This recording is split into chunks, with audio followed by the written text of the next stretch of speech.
B pharmacy students ఎప్పటి నుంచో wait చేస్తున్నటువంటి notification drug inspector notification UPSC నుంచి రావడం జరిగింది. మొత్తం 186 పోస్టులకు సంబంధించి డ్రగ్ ఇన్స్పెక్టర్ నోటిఫికేషన్ రావడం జరిగింది. దీనికి వచ్చి క్వాలిఫికేషన్ వచ్చేసి బీ ఫార్మసీ, మైక్రోబయాలజీలో డిగ్రీ కలిగి ఉండాలి, లేదంటే ఎంబీబీఎస్ విత్ క్లినికల్ ఫార్మకాలజీ లేదా ఫార్మాస్యూటికల్ సైన్సెస్లో డిగ్రీ సంపాదించి ఉండాలి. అంతేకాకుండా దీనికి ఏజ్ లిమిట్ వచ్చేసి 18 నుంచి 30 సంవత్సరాల వరకు ఉంటుంది. బీసీ క్యాండిడేట్స్కి 3 years ఎగ్జామ్షన్, ఎస్సీ ఎస్టీలకు సంబంధించి 5 సంవత్సరాల ఎగ్జామ్షన్ వరకు ఉంటుంది.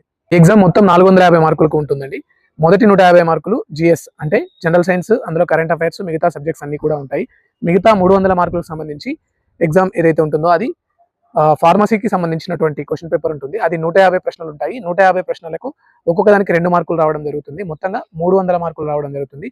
జిఎస్ పేపర్ 150, ఇది 300, 450 మార్కులకు పేపర్ ఉంటుంది. ఆ తర్వాత మనకు దీనికి సంబంధించి ఇంటర్వ్యూ కూడా ఉండడం జరుగుతుంది. చాలా రోజుల నుంచి చూస్తున్నటువంటి ఒక గెజిటెడ్ ఆఫీసర్ నోటిఫికేషన్ యూపీఎస్సీ నుంచి రావడం జరిగింది ఫార్మసీ స్టూడెంట్స్. సో ఎవరైతే ఫార్మసీ స్టూడెంట్స్ డ్రగ్ ఇన్స్పెక్టర్ అవ్వాలనుకుంటున్నారో వాళ్ళందరికీ ఈ రీల్ షేర్ చేయండి.